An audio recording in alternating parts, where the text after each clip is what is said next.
Hey everyone, so today we're going to be painting the cloak of Draxus and I'm going for a purple. So there's going to be a few key points in here which I hope can help you paint any cloak, and with this one it's really about getting the highlights in the right position.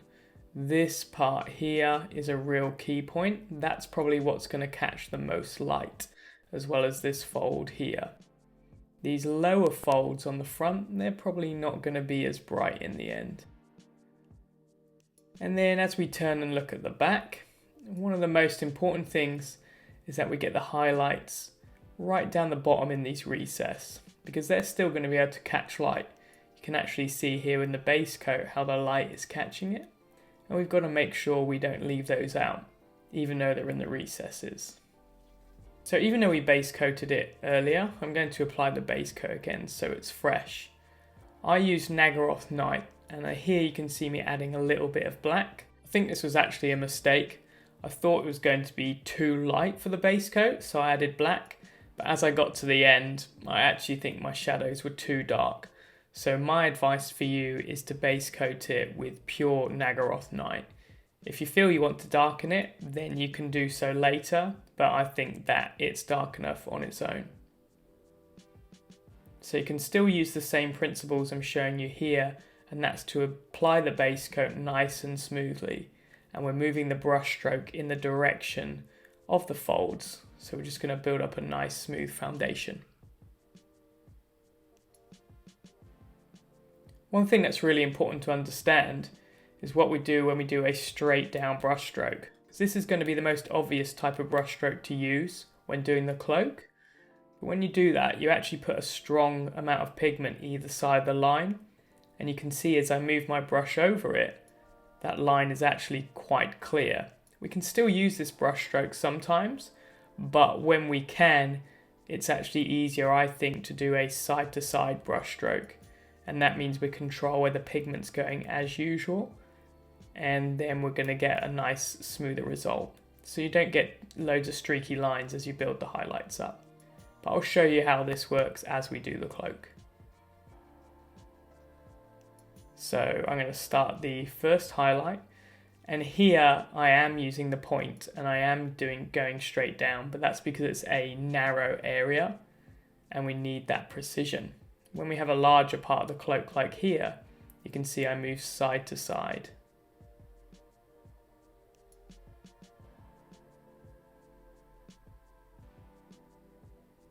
So I begin by moving the brush directly down, so I've got a nice controlled line.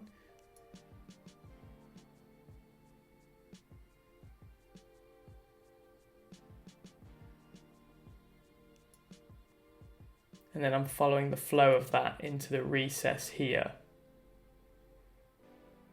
You're going to get a few headshots of me today as I put my brush in the palette.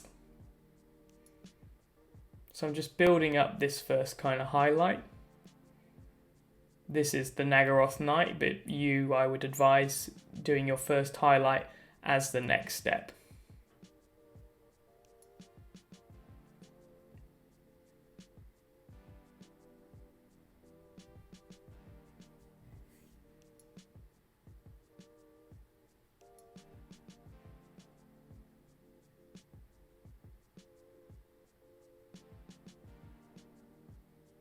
So here you can see what I'm talking about as I move the brush down into the highlight part. I can start it off with that straight down brush stroke, but then to build a nicer blend into it, then I mix it up with those other types of brush stroke. This is really key.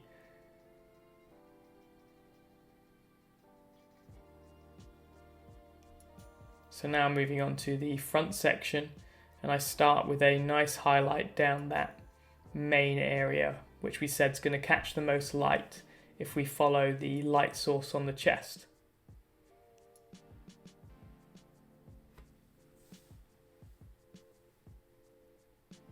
And here I'm just using the front of the brush and just getting the paint on there.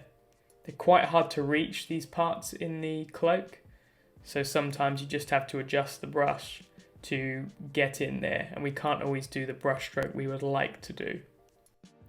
So that deep cloak fold there, I've really just got to go onto the point so I don't, touch the other parts of the armour.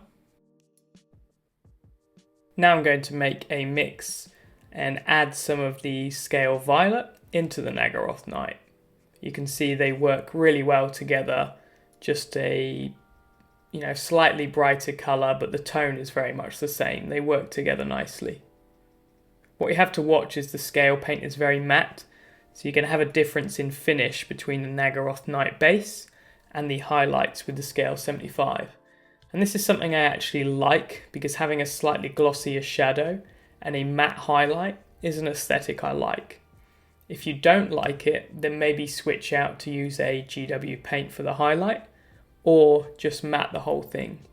Personally, I like having a difference in finish sometimes, and having that glossier shadow will look nice and deep, and then having the matte highlights will look great for the cloth.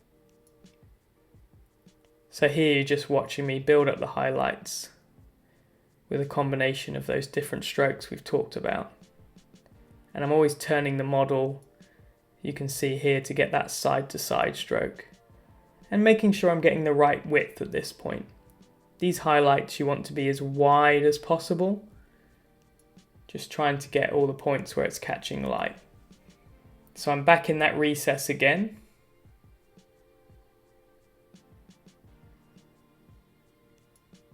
And I'm painting most of that area there, the kind of triangular part.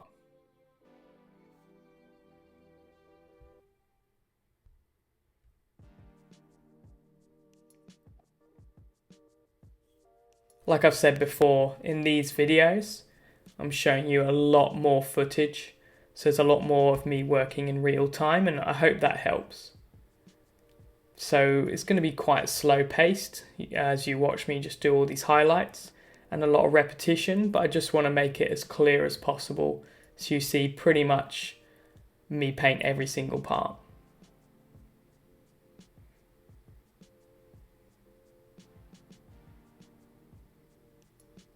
So now I'm starting to do finer highlights here on this fold.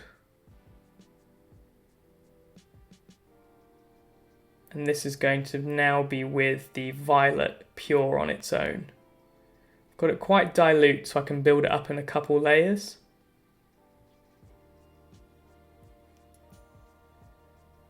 You can see how all these highlights flow into each other. So the part on that fold underneath turns up into the edge and the top part.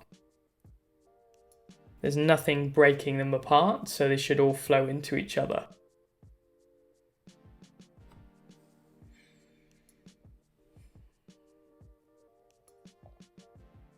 So now back on the back, and this is again with the scale 75 violet pure this time. And we're obviously looking to cover a slightly smaller area. So I've switched to a detail brush now. I'm using a 0 or a 2-0. I was using a 1 for all the first parts. And you can see I'm really on the tip to get in those recesses. But these are really important parts that catch light, and often I see people miss them out because they're very deep into the recess. And we typically think, oh, this won't catch any light because it's so far down. But we've always got to think of that any part perpendicular to the light source is going to be a highlight. So that's the peak of the folds as well as the troughs.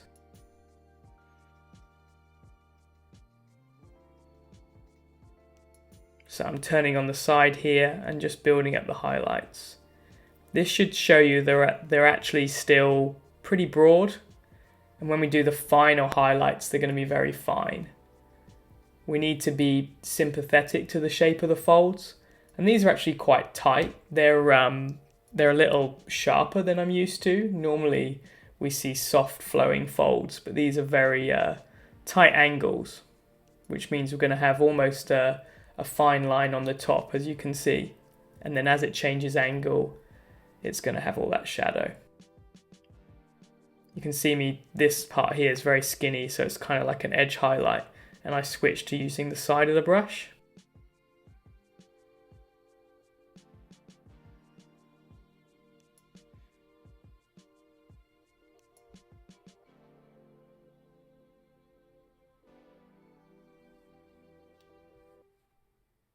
Now returning to the front, you can see I haven't quite got the shape of the highlight right, and it's not blended at all, and that's because I just did those straight down strokes. So now I'm going to make them wider and make it a little more blended by doing that side to side kind of stroke. This won't get a perfect blend, but it's better than doing a line straight down. We can blend it perfectly later with some little glazes and things like that.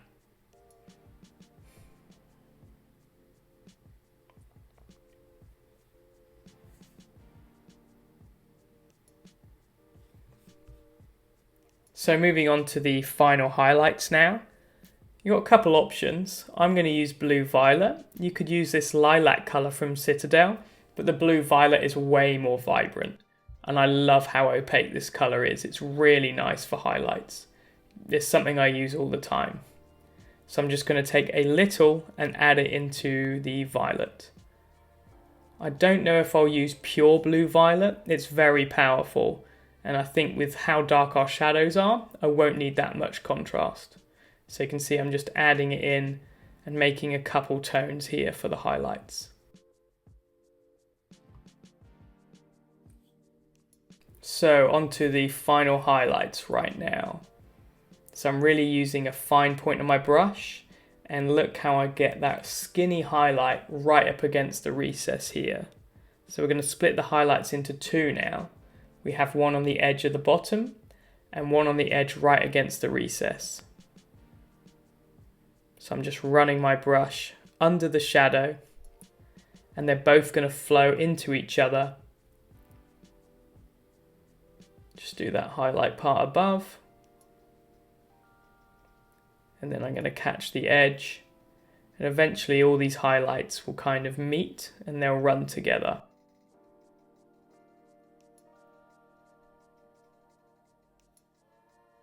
So I'm just reapplying that.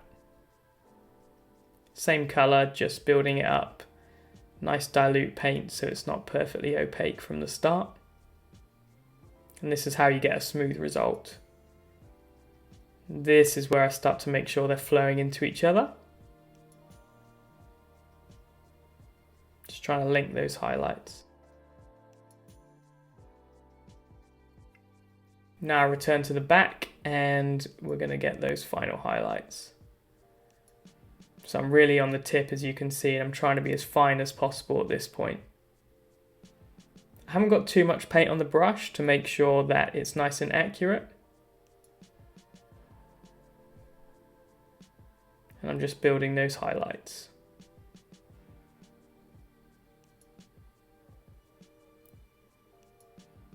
With the cloth, we don't want as much value contrast or light and dark contrast as the armor, as it's going to be a material that's not as shiny, but it still has a strong light on it, so we want some contrast.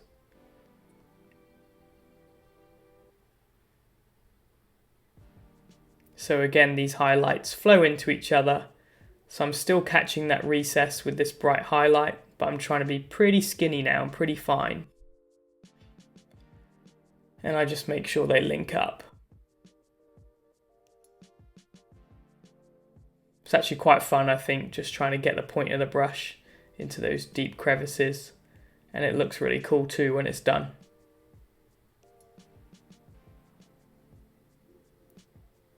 So here I'm just highlighting the top part. You don't have to have this bright highlight running all the way down. There's going to be sections where it varies in how much light it has. So I'm focusing, having a little more light at the top there.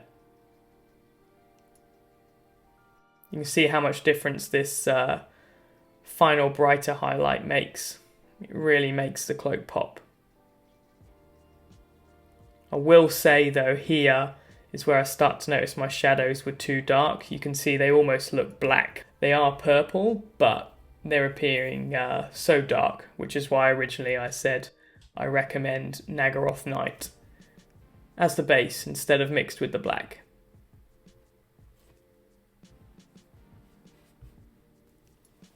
Now I felt the front didn't look quite right, so I go back to my previous mix of blue, violet and violet, and I'm just adjusting it. So I'm just broadening the highlight, means I'm going to have to reapply the final highlight, but it just wasn't quite working for me.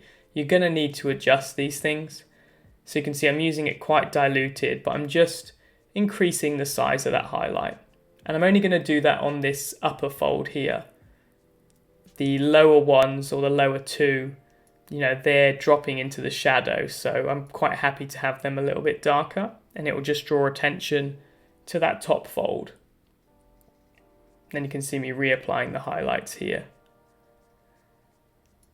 It's important to make these adjustments though, because as you add further steps, you can see, your original base doesn't work. That's what happened to me, and you just need to adjust the contrast. Sometimes as well, I push the highlights too far, and it was better on a previous step. These are all things that you'll need to judge for yourself when you're doing this. But now I think that looks pretty cool. You can see, like I keep saying, the base is just too dark, so I will have to lighten that up. But you can see where all the highlight is catching, and it does look really nice. So now we're just going to blend it together using glazes.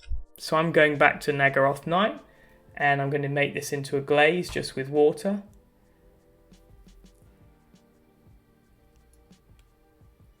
And just find any parts where you're not happy with the blend, and do very careful glazes here.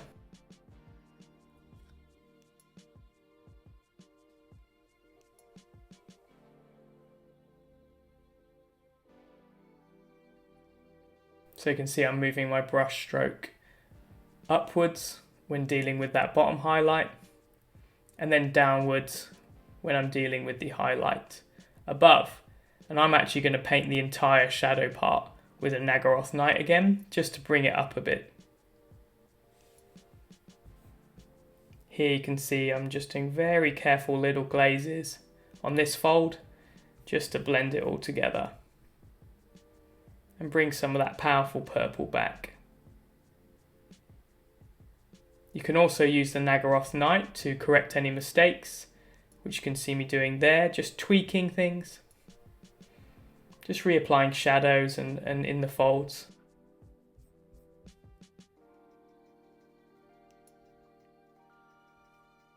And here I'm turning the model and just doing very careful glazes just to blend that together into the shadow. And I think that's pretty much it for the cloak. So I'm really happy with the colour, that nice violet. The highlights have turned out real smooth. And you can see it has quite a lot of impact, especially as we're catching those recess parts as well. I would like to lighten up the shadows a bit, and maybe I'll do that at a later date. So just make sure when you do yours that you don't have too much contrast. I do like this main area around the front though. I think that looks really cool, how the light's catching that upper fold. And then the lower folds are a bit darker, which drops them back into the background. So with that done, I think I'm going to move on to painting the skull next. And as they're quite in close proximity, I thought it'd be cool to do that in one video. So let's move on and do that now. So we already base coated the skull earlier with the Gobi brown. And I'm starting by adding deeper shadows with olive brown. You can see I'm not doing this like a wash. I'm just painting in on purpose where I want the shadows to be. And it's going to be all those parts that are facing away from the light. If you do a wash all over, then it will catch the recesses, which isn't necessarily where the darkest parts will be. We're trying to paint this with a light source from that left-hand side. So I turn and I'm going to do the same thing on the back. Just apply those shadows on purpose where I think I need them. Now I'm going to reapply some Gobi brown just to make sure I've got the shadows nice and accurate and I've got a solid coat of that colour. So basically we're reapplying the base, but nice and neat, almost like a kind of highlight really.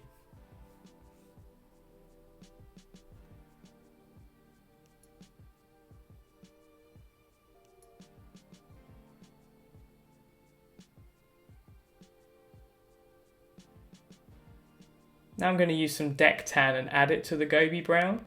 I'm using deck tan because it's very desaturated. Some of the bone colours like your shabti bone are very yellow. You can see I'm making a couple mixes here, and that's probably all I'm going to need. Those 2 mixes before we use pure deck tan. Now we're going to apply this first highlight, and again make sure we're painting the highlights with direction. So in all those scoops of the eye sockets, we're going to paint the right hand side a little more, and all the bottom parts here you can see. Just try and think about all the areas that are going to catch the light.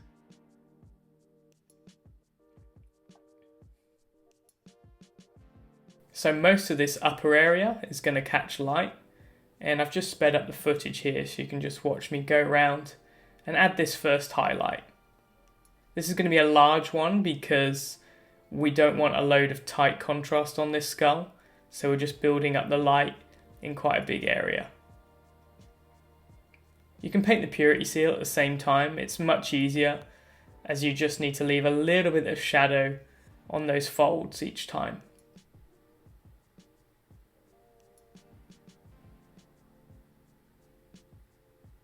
Now we're using the next mix, which has just got a little more deck tan in, but we're not using pure deck tan yet. That's going to be the final highlight.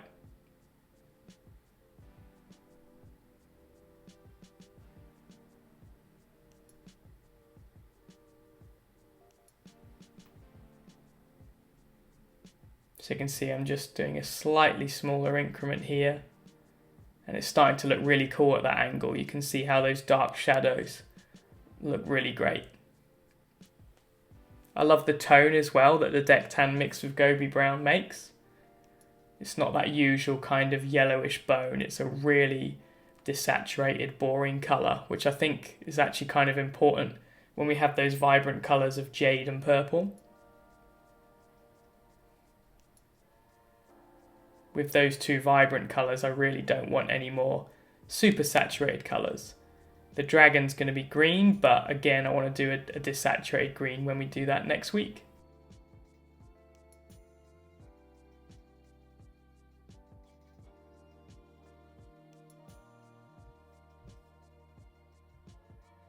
Now we're going to use pure deck tan, and at this point I thought it'd be good to do, very fine highlights, but you'll see shortly that's not working for me, so I start to paint a larger area.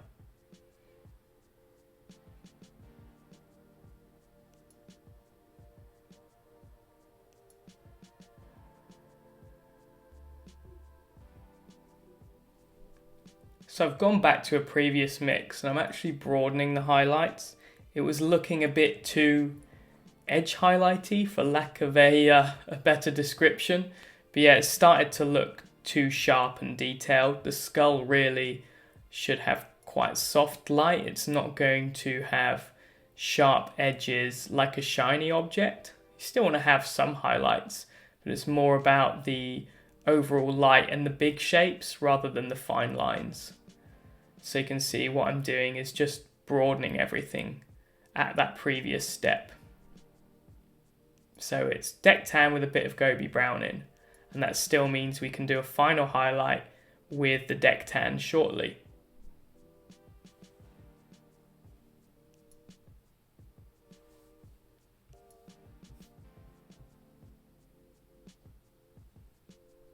And it looks much better around those eye socket parts. You can see I'm just widening it there. It was just too sharp. I'm trying to soften it all here, but also get the right overall value. I don't like my skulls to be super pale, but it was a little bit dark. And you can adjust this to taste, of course. I do really like these colours and the tone. It's just about adjusting the value and the overall light and feel.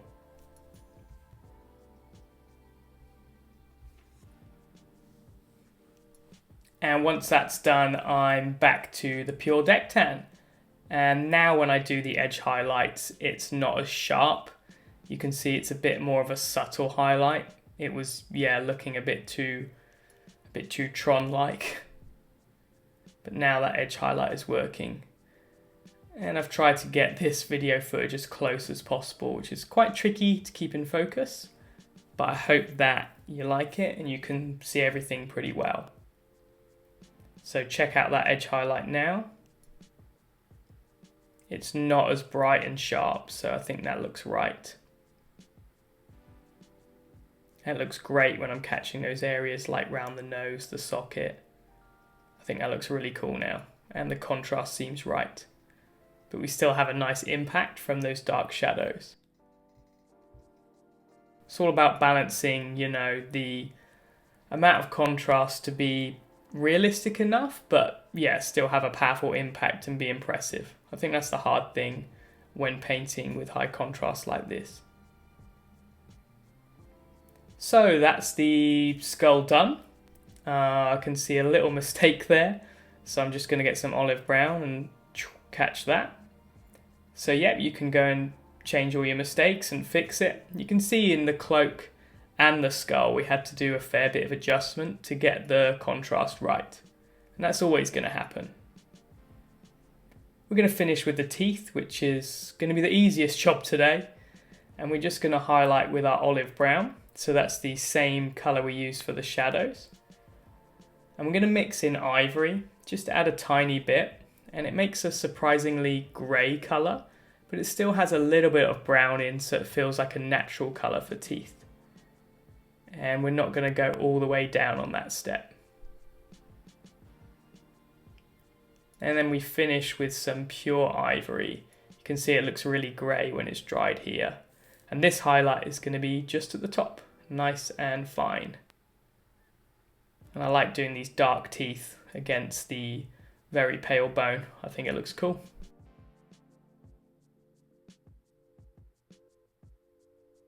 So that's it for today. We've done the cloak, we've done the skull, the teeth, and the model's really starting to take shape.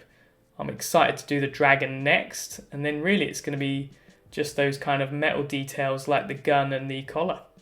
Until next time, see you then.